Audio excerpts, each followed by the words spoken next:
presentamos Tiempo de Dios con el pastor Ezequiel Molina Hijo.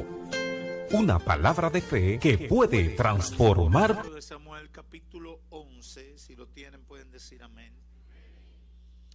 Aconteció al año siguiente, en el tiempo que salen los reyes a la guerra, que David envió a Joab y con él a sus siervos y a todo Israel, y destruyeron a los amonitas y sitiaron a Rabá. Pero David se quedó en Jerusalén. Pero David se quedó en Jerusalén. Y sucedió un día al caer la tarde que se levantó David de su lecho y se paseaba sobre el terrado de la casa real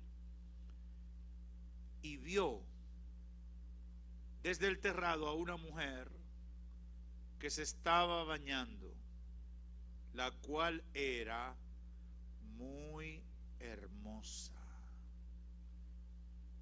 Envió David a preguntar por aquella mujer y le dijeron: aquella es Betsabé, hija de Elián, mujer de Urías Eteo.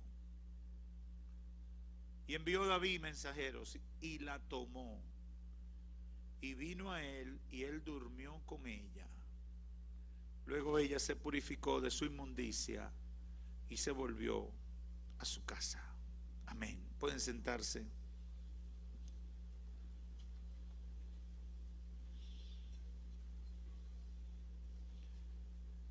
El tema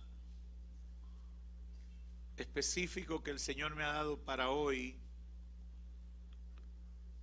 es la antesala del pecado. Y esta es la primera vez que voy a predicar, o el primer mensaje de una serie que el Espíritu Santo ministró a mi espíritu, que he denominado las etapas del pecado. Y hablar del pecado no puede iniciarse sin establecer una definición de lo que significa el pecado. Y tratando de simplificar en términos simples, podemos decir que pecado es actuar en desobediencia a Dios.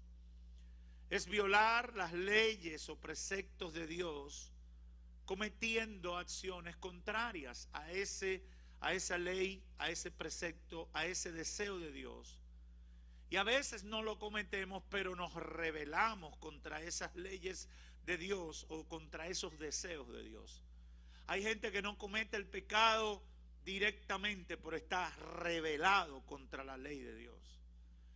Y aunque no lo comete en el hecho material, por dentro está en rebeldía con Dios, y ya eso es pecado. Partiendo de esta definición, podemos hablar de lo que son las etapas del pecado. Y mientras meditaba en esto, vinieron a mi mente algunas preguntas. ¿Cómo llega uno a rebelarse contra Dios? ¿Cómo, siendo temerosos de Dios, reconociendo la existencia de Dios? La mayoría de la gente dice que cree en Dios y cree que Dios existe.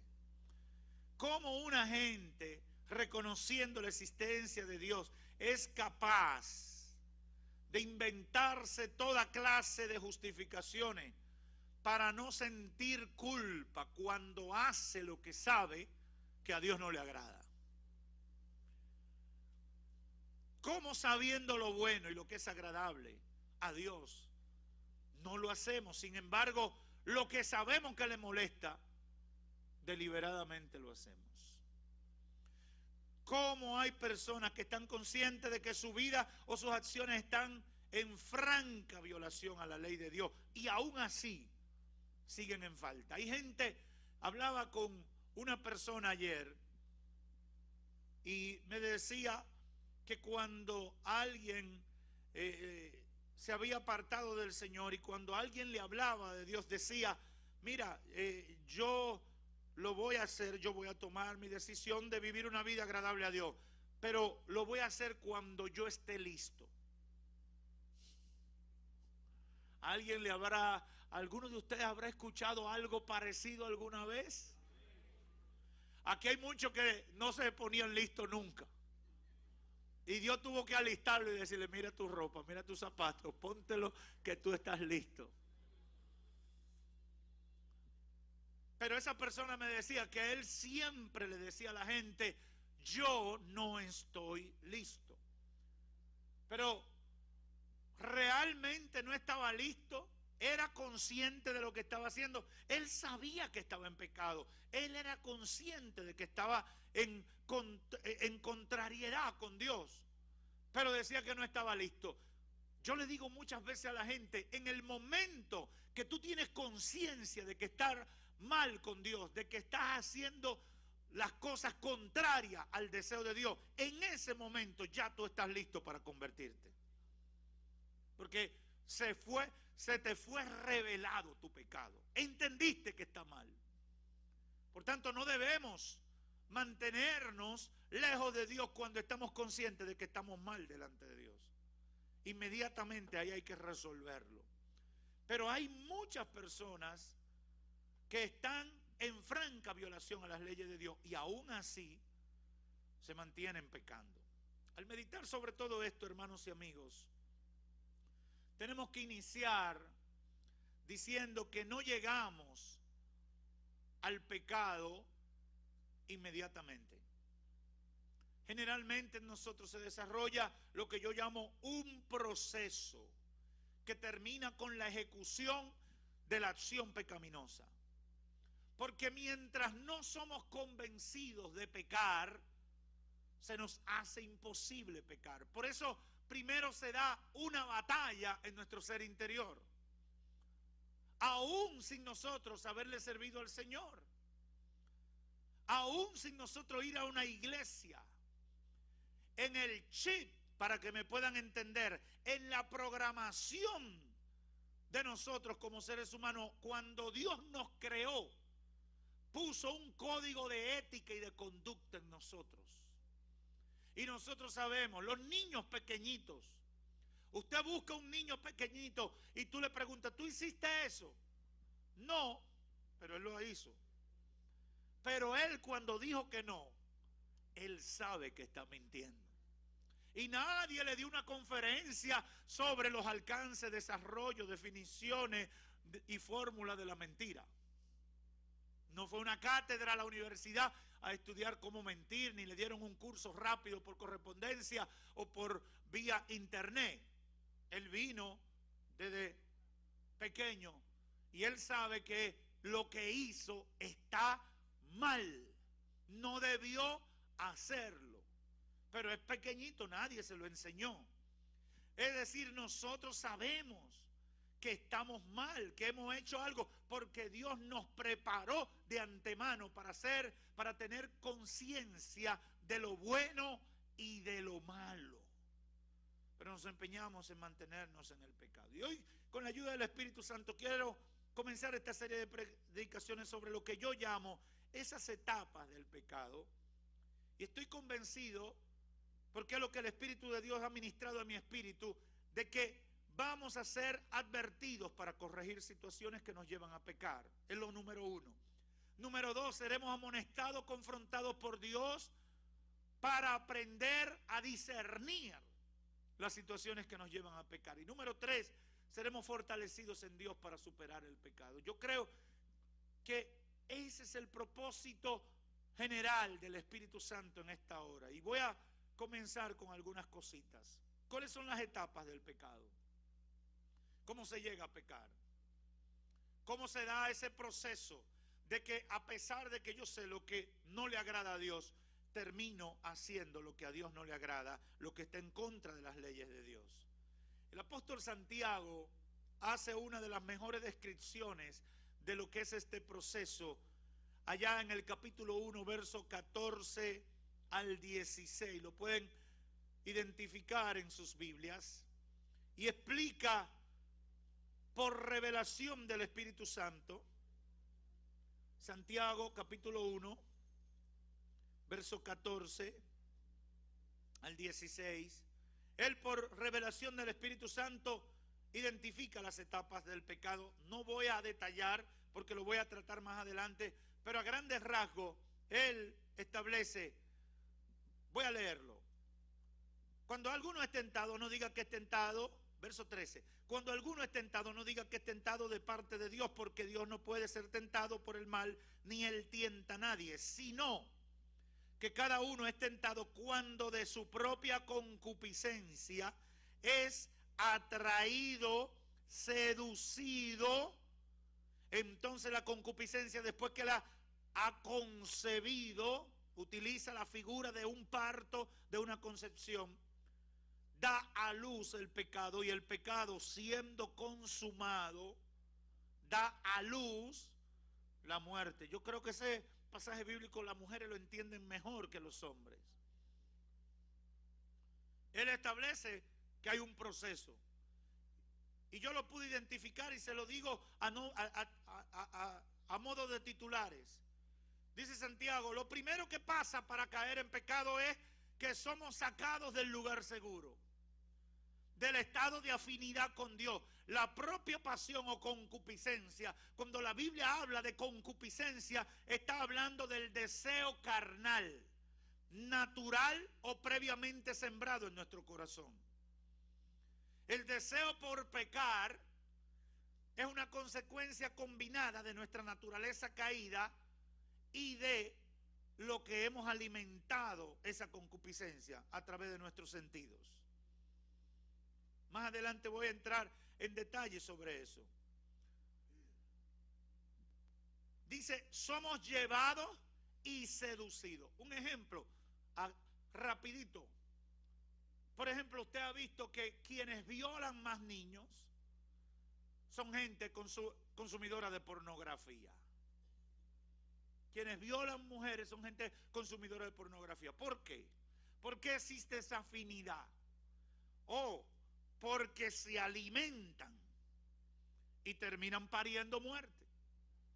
Se alimentan de basura, y esa basura lo lleva a matar, a violar, a destruir. Es así.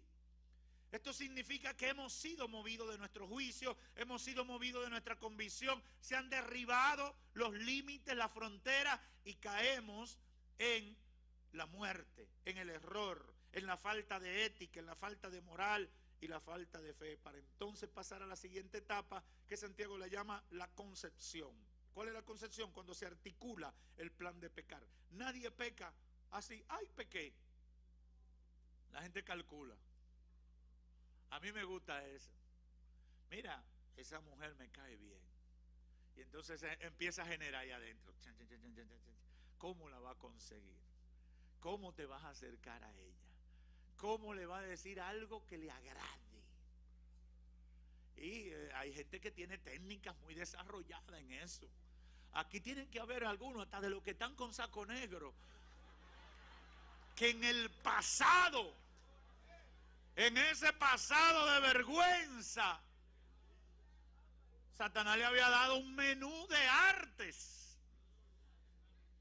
Qué bueno que Cristo borró todo eso y ya eso no está aquí, porque ya no vivo yo, ahora vive Cristo en mí.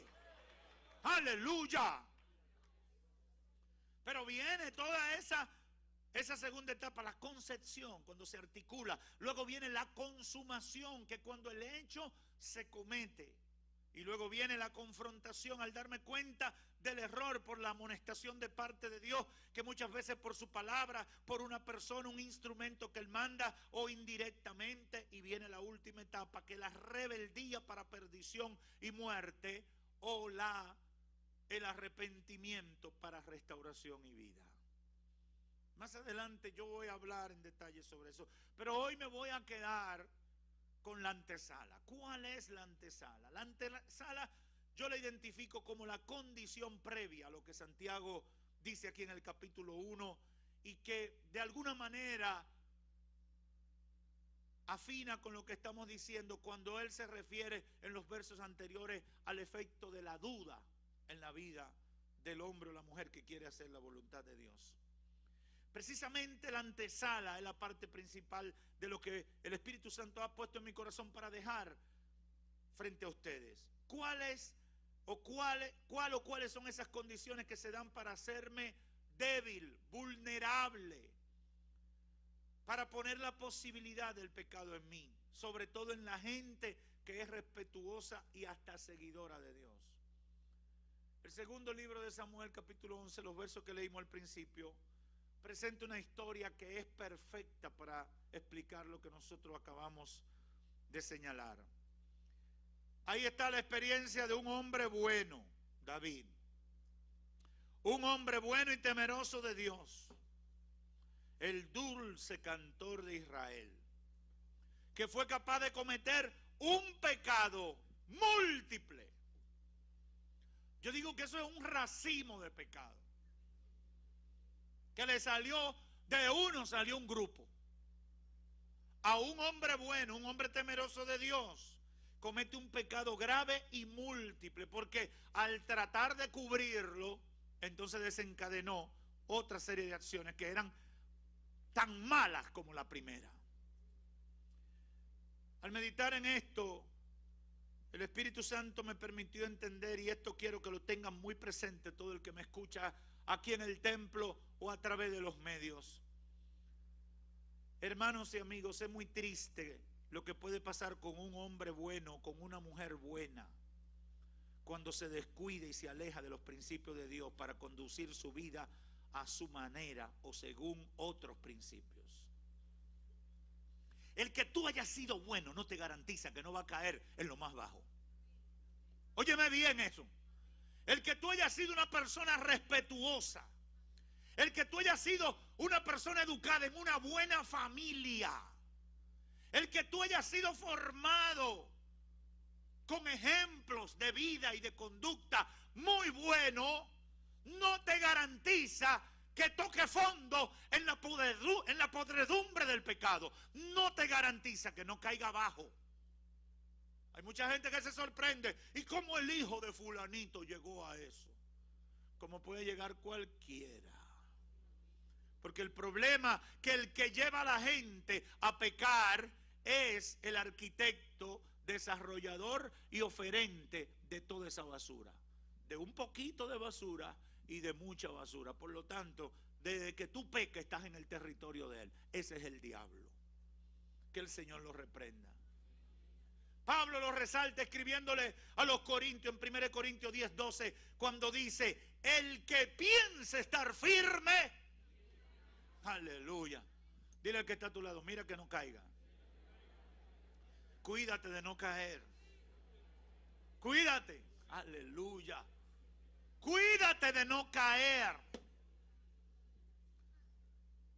En la experiencia de David que relata el segundo libro de Samuel, capítulo 11, encontramos tres cosas importantes que ocurrieron en la vida de David, que lo llevaron, que yo defino, esa fue la antesala de su caída. Porque cuando uno llega al verso 4 de ese capítulo 11, uno ve ahí que el hombre bueno, el hombre que buscaba de Dios, el que llegó a ser rey por la misericordia de Dios, que lo sacó del monte y de heder a hoja y a animales. Ese hombre que en el monte aprendió a depender de Dios, que enfrentó fieras, que enfrentó gigantes, que enfrentó la ira de un rey perverso como Saúl y llegó a ser rey por la mano de Dios. Ese hombre, ahí tú llegas al verso 4 y tú dices, ¿cómo cayó ahí? Un hombre bueno y temeroso de Dios.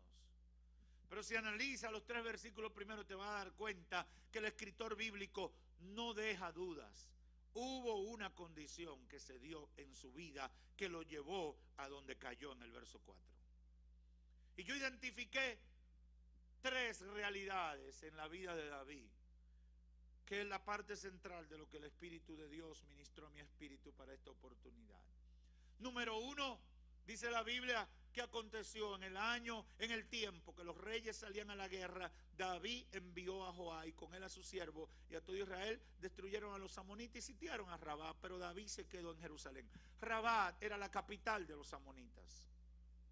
El tiempo en que los reyes salían a la guerra no era que había un tiempo determinado, es que era el mejor tiempo en términos de clima. Era el mejor tiempo. Ellos habían vencido parcialmente a los amonitas, pero quedaba un reducto de sublevación en la capital. Y por eso era tiempo de terminar el problema que había. David decidió que fuera su lugarteniente Joab, y él se quedó porque quizá estaba muy estresado. Se quedó en Jerusalén.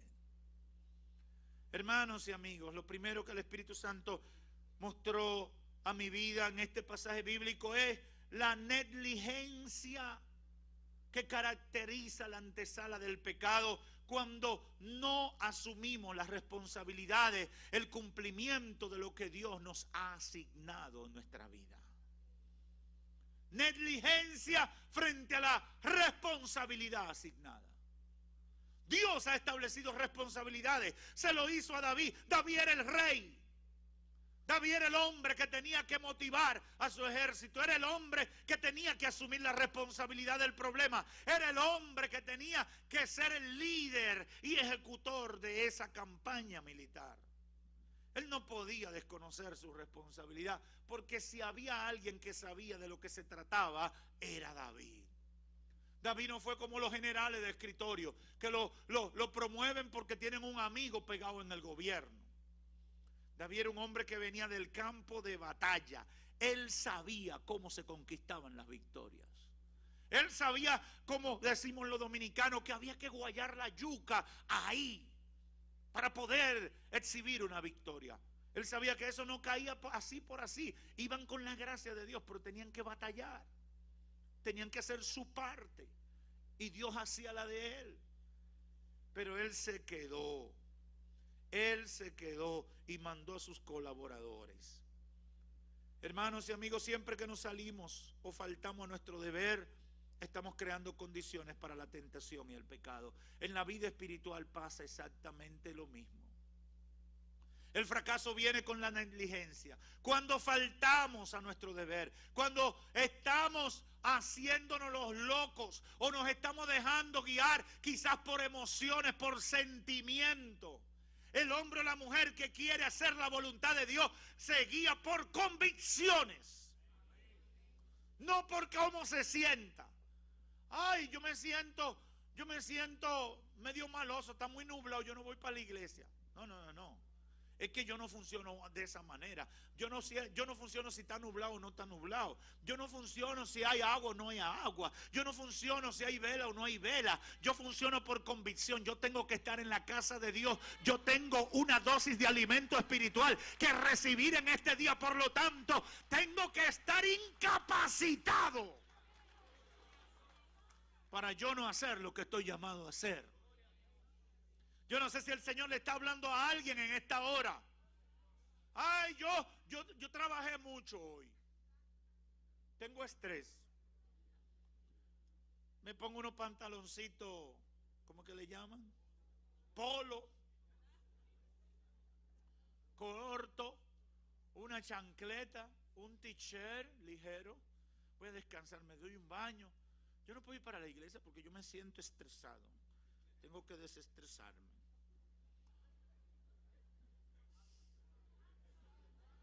A los 10 minutos de haberse bañado y estar desestresado, se pone a ver televisión.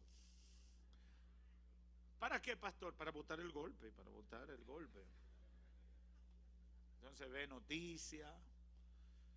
Mataron uno en Macorís, 2 en Santiago. No hay luz. Las plantas carbón no sirven. Están detrás de un funcionario del gobierno pasado que lo van a meter preso. Y esa es la terapia que tú te estás dando para liberarte del estrés. O si no, está viendo una serie de investigadores que mataron a uno. Le dieron 4 balazos, nadie encontró nada. Y hay unos tipos que llegan con unos letreritos y una cinta amarilla y comienzan prueba número 1, prueba número 2 y meten y tiran una computadora. Vamos a sacar las huellas digitales, mucha sangre, un cadáver con una cara fea.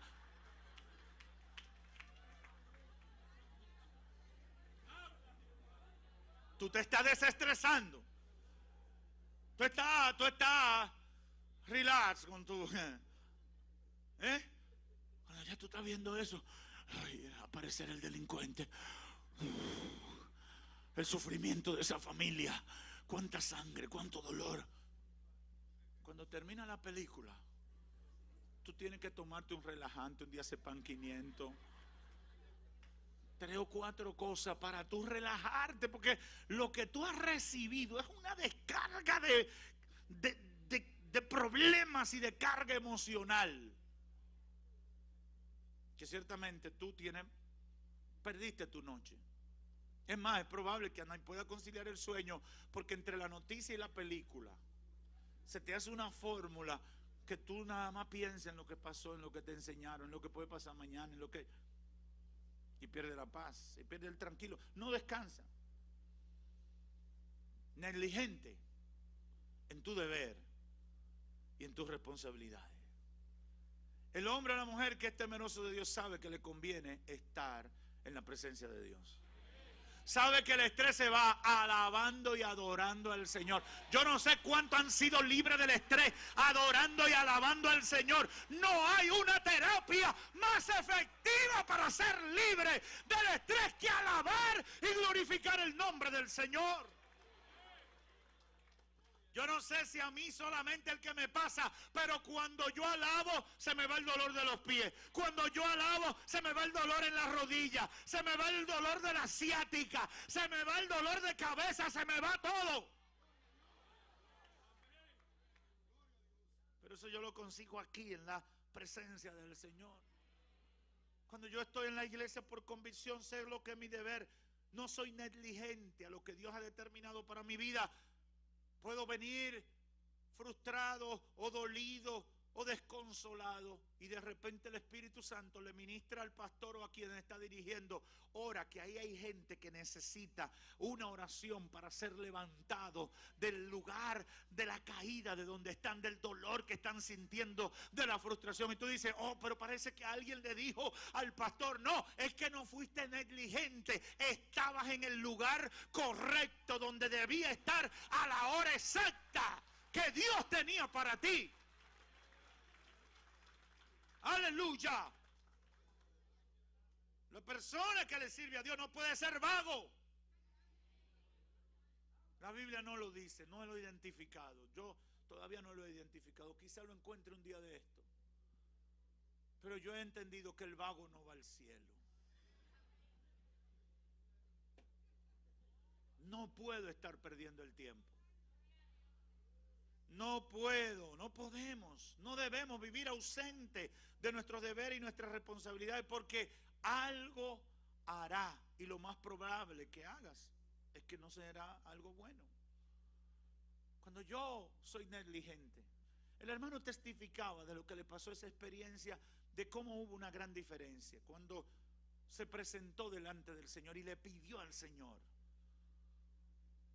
Eso nos pasa con mucha frecuencia. No tenemos tiempo para orar, por negligencia, por pereza. Entonces nos pasamos un día estresados en la oficina, en el taller, en el trabajo, en el negocio.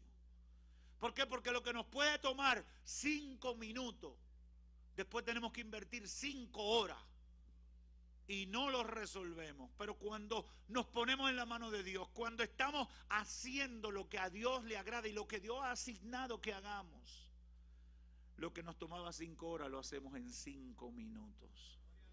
Y cuando tú resuelves, tú terminas el día, wow, gloria a Dios, contento, aleluya, amén, echando chip y candela. ¿Por qué? Porque has visto la mano de Dios obrando en tu vida. En segundo lugar, en la antesala del pecado se caracteriza por el amor y la comodidad al ocio. Verso 2. Y sucedió un día al caer la tarde que se levantó David de su lecho y se paseaba sobre el terrado de la casa real. Mire, cuando yo analizaba este versículo dije, bueno, pueden haber pasado una de dos cosas. O el hombre durmió una siesta. Algunos comentaristas bíblicos dicen que él había dormido siesta. Y entonces ya en la tardecita se levantó porque las alturas fue grande, tuvo que dormir mucho y se levantó en la tardecita. Pero también pudo ser que fiestó, que se gozó mucho en la noche y vino a levantarse en la tarde. Cualquiera de las dos cosas pudo haber ocurrido. Pero dice la Biblia, un día al caer la tarde se levantó David de su lecho y se paseaba sobre el terrado y vio desde el terrado a una mujer que era muy hermosa. La ociosidad es la madre de todos los vicios, dice un dicho castellano. O la vagancia, como tú quieras ponerlo. Y el Espíritu Santo trajo a mi mente lo que dice el profeta Ezequiel en el capítulo 16, verso 49. Cuando habla de las razones por las cuales Sodoma cayó bajo el juicio de Dios. Y es sorprendente que una de las razones fue la abundancia de ociosidad. Mire lo que dice el verso 49. He aquí que esta fue la maldad de Sodoma, tu hermana. Estaba hablando con Judá. Soberbia, saciedad de pan y abundancia de ociosidad tuvieron ella y sus hijas, y no fortaleció la mano del afligido y del menesteroso. Pero mire los tres elementos que condujeron a Sodoma a todo el pecado. Y cuando usted analiza las sociedades de hoy que están hundidas en el pecado, estos tres elementos están presentes. Soberbia, saciedad de pan, mucha comida que nadie come y la botan. Yo vi una estadística los otros días que decidí investigarla más porque yo no podía creer que tantos miles de toneladas de comida se botan diariamente en el mundo. Es una cosa horrible. Y la data que vi fue de los Estados Unidos. ¿Cuántos miles de toneladas de comida se botan diario? Y abundancia de ociosidad. Mire, todo eso de los juegos, de los deportistas. ¿Usted sabe lo que es un deportista? Darle 100 millones de dólares por jugar con una pelotica y un bate.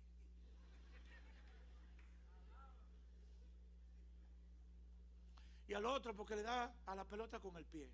Y usted ve unos manganzones fortísimos que estarían buenos para cargar saco de carbón. Y por estar jugando, y porque el tenis dice el nombre de ellos, usted ve la gente loca. Oh, uno Jordan. Ya ese no está muy famoso, pero Kobe. ¿Y cuánto valen esos tenis? No, esos son Kobe. Pero dime cuánto valen. 10,000 pesos. ¿Cómo? Pero yo pongo una fábrica de tenis con 10,000 pesos. Pero ¿y los otros, lo que dicen Ezequiel?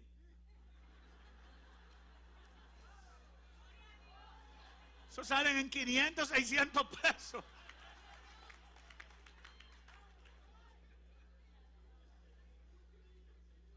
Y usted puede revisarlo y es muy probable que sea el mismo tenis.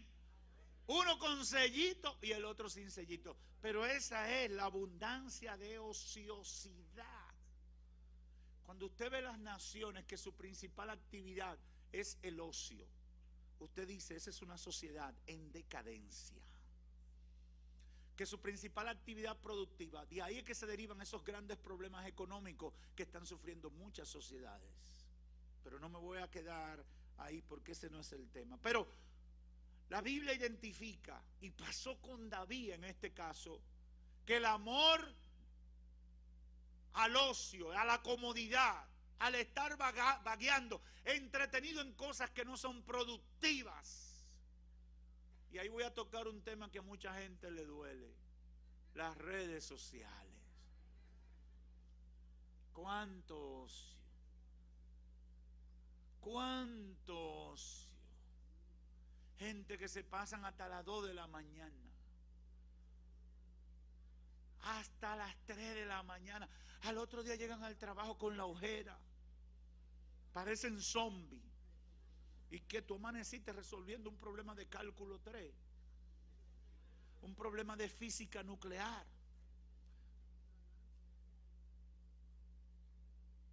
No. ¿En qué estaba? Chateando. chateando. ¿Y qué tú haces con chatear? No lo van a decir, pero yo lo digo por ellos. Hablar disparates. Y encontrarse con quien no deben, a la hora que no deben, para hacer lo que nunca debieron hacer. Cuidado con la ociosidad. El fracaso de David es que, siendo el hombre el instrumento de Dios para llevar la voz cantante por su nación, fue negligente y se dedicó al ocio. Al ocio. Cuando uno está ocupado, no entran las cosas malas. Yo se lo digo a la juventud sobre todo, porque esas mentes jóvenes con tantas neuronas buenas, con tantas capacidades en desarrollo, si no están ocupados en cosas buenas, terminarán ocupados en cosas malas. Pero eso nos pasa a todos. Si no estamos ocupados en cosas buenas, nos vamos a ocupar en cosas malas, porque no vamos a estar sin estar ocupados. No es verdad. No es verdad. Dios nos hizo de una manera que necesitamos estar ocupados.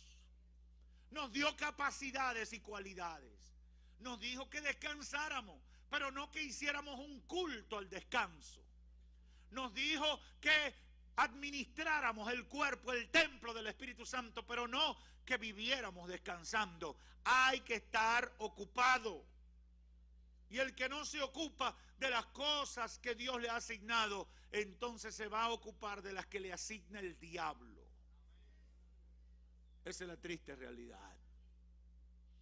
El error de David se caracterizó, en segundo lugar, por dejarse seducir a estar en ociosidad. Y como estaba ocioso, vio lo que no tenía que ver. Se encontró con lo que no tenía que encontrarse. Un hombre que se queda en su casa cuando debió estar trabajando, lo que se va a encontrar con una vecina que anda buscando lo que no se le ha perdido. Ociosidad. Esa es la realidad. Lo pongo en términos simples, en experiencias simples que mucha gente vive cada día. David tenía que estar en el frente de batalla. Por eso yo le digo al hombre o a la mujer que le sirve a Dios, tú no estás para estar ocioso. Cumple con tus deberes, cumple con tus responsabilidades, pero anda con tu ropa de guerrero de Dios all the time, todo el tiempo, porque tú perteneces al ejército de Cristo y estás para establecer el orden de Dios donde quiera que tú estás o donde quiera que Dios te lleve. No podemos estar ociosos, ni rindiéndole culto a la sociedad. Eso prepara la plataforma para el diablo meter su basura en nuestro corazón, que nos va a llevar a pecar. Nos va a llevar a pecar. Así entra la pornografía, así entra el orgullo, la necedad, toda esa basura, la avaricia, por la ociosidad, por estar en lo que no debemos estar. ¿Cómo tú vas a ser de esa gente que entra al internet y que a buscar algo? Y tú le dices, ¿qué tú vas a buscar? No, algo. De repente se mete en una página, conoce las chicas increíbles. Dale un clic y encuéntrate con el amor de tu vida. Yo puedo garantizarte que si tú estás orando o leyendo la Biblia, nunca te va a encontrar con las chicas increíbles. Ni con el amor de tu vida. Y si eres casado, el amor de tu vida tú lo tienes hace rato ahí al lado tuyo. Cuando nosotros cometemos o nos conducimos sin medir consecuencias, si es comida, es pecado de glotonería. Si es dinero, es pecado de envidia y avaricia. Si son cosas materiales también. Tenemos que tener cuidado. Nuestros sentidos son las puertas de nuestra vida. Nuestros sentidos son las puertas de nuestro interior. Nuestros sentidos y nuestra mente. Yo digo que ahí se resume todo lo que entra a mi vida.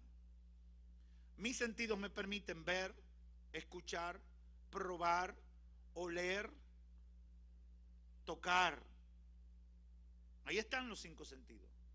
Y hay un sexto sentido que es lo que puede llegar en forma de pensamiento.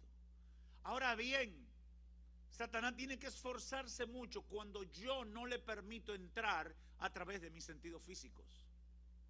Él tendrá que hacer un gran esfuerzo para mandar pensamiento.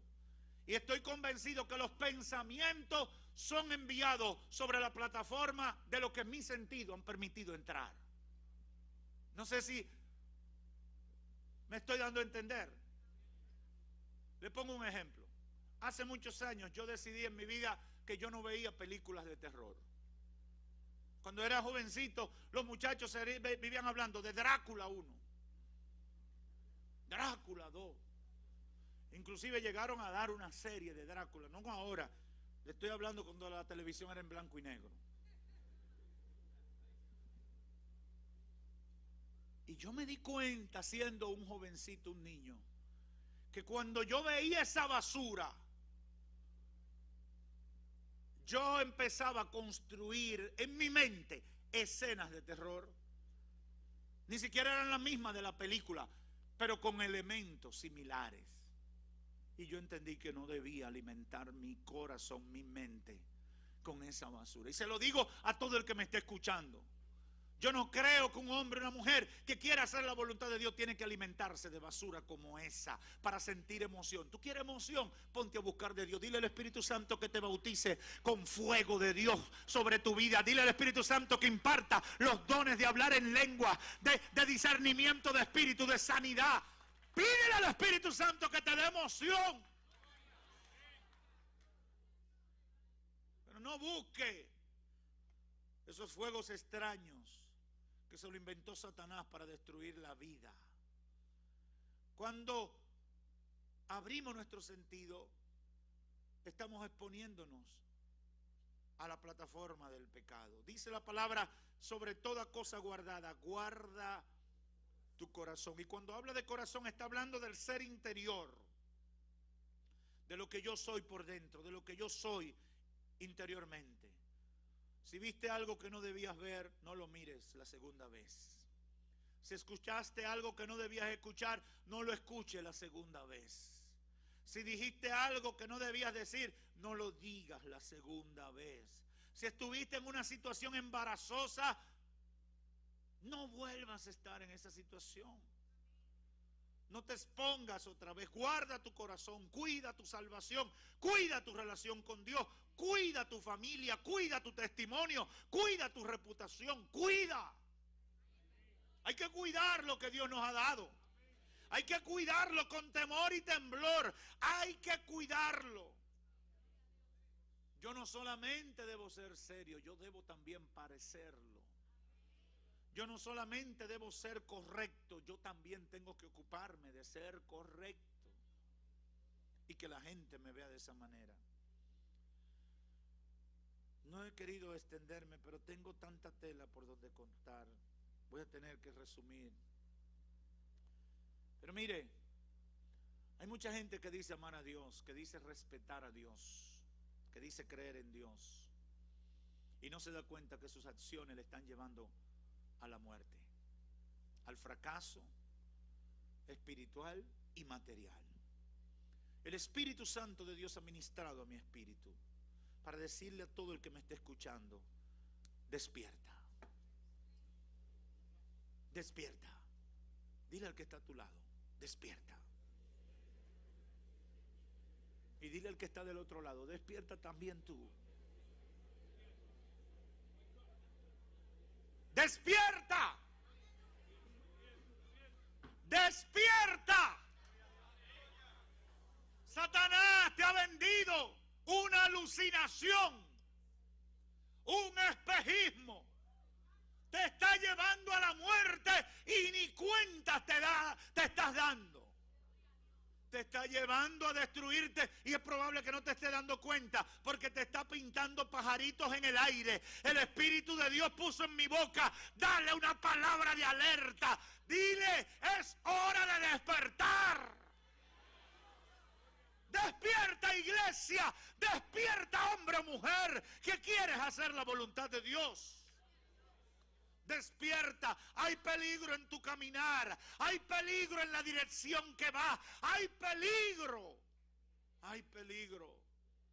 Como pastor he visto en diferentes oportunidades como gente que en un momento han sido buenos cristianos, con potencial de ser poderosos instrumentos en las manos de Dios, con oportunidades de ver la gloria de Dios, con experiencias únicas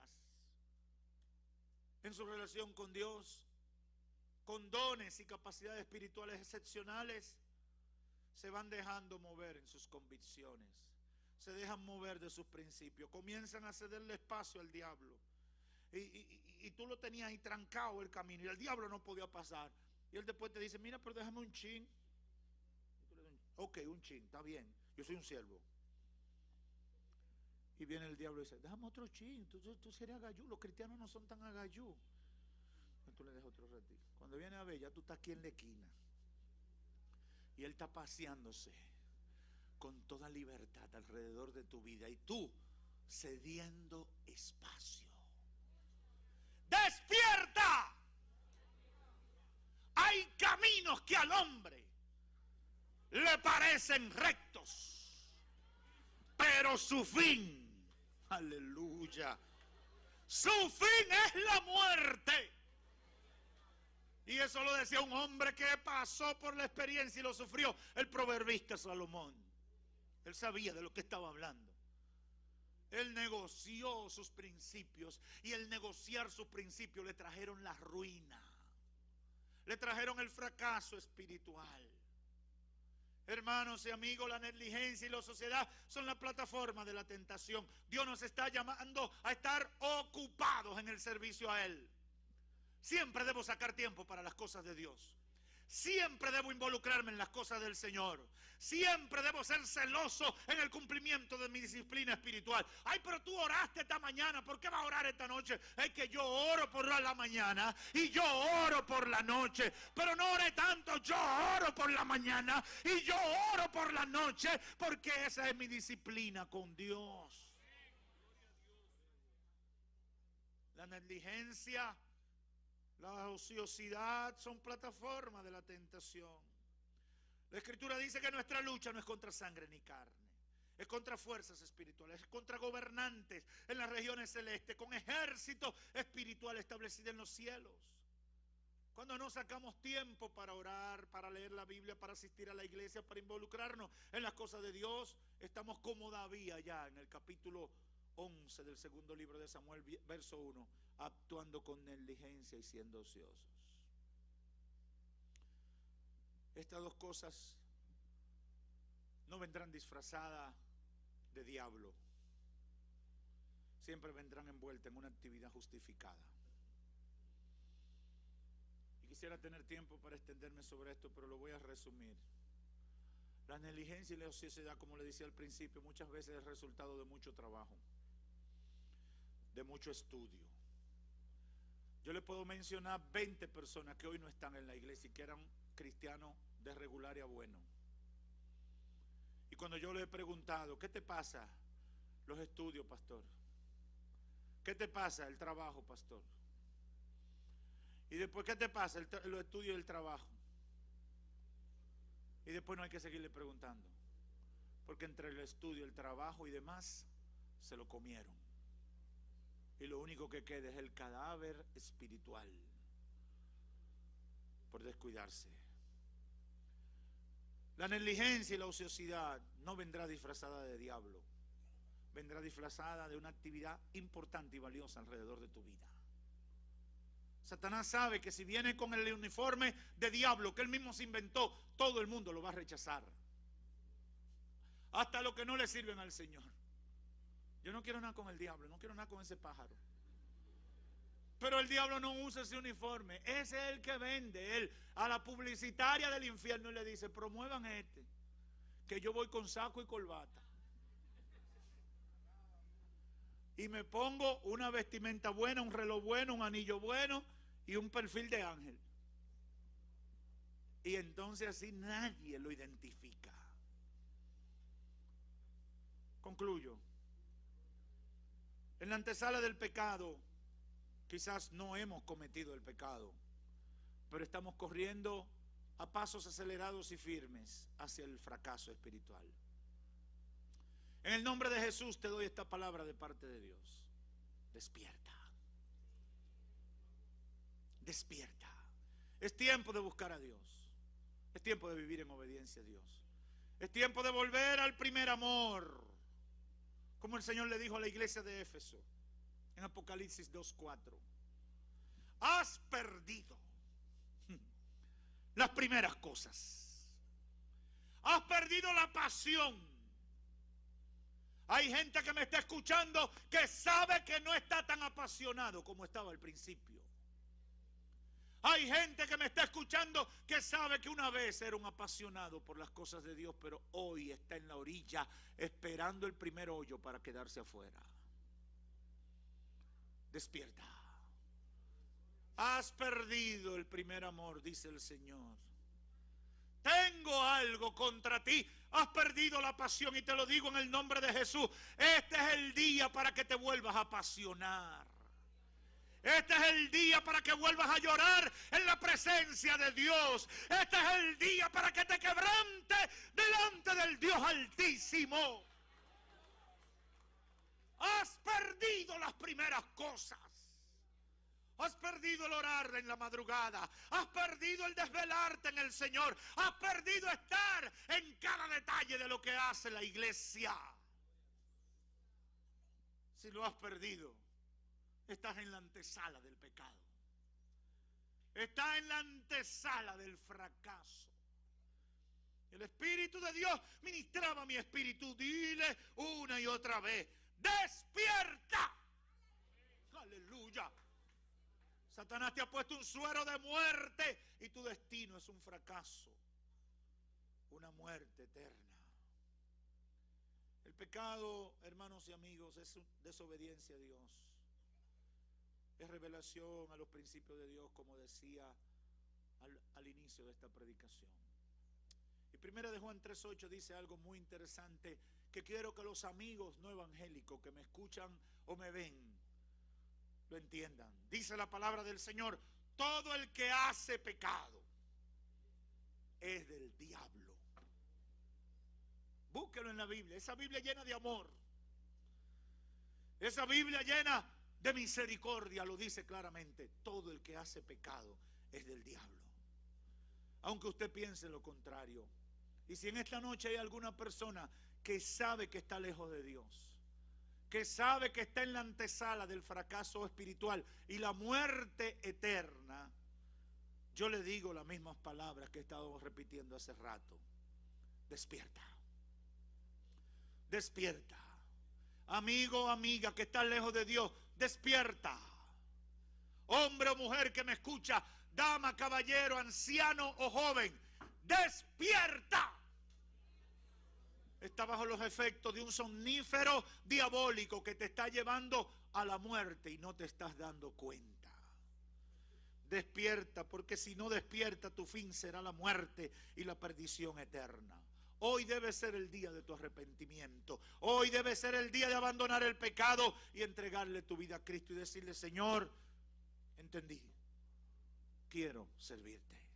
Ojalá que sea ese día para ti hoy. Que Dios te bendiga. Hemos presentado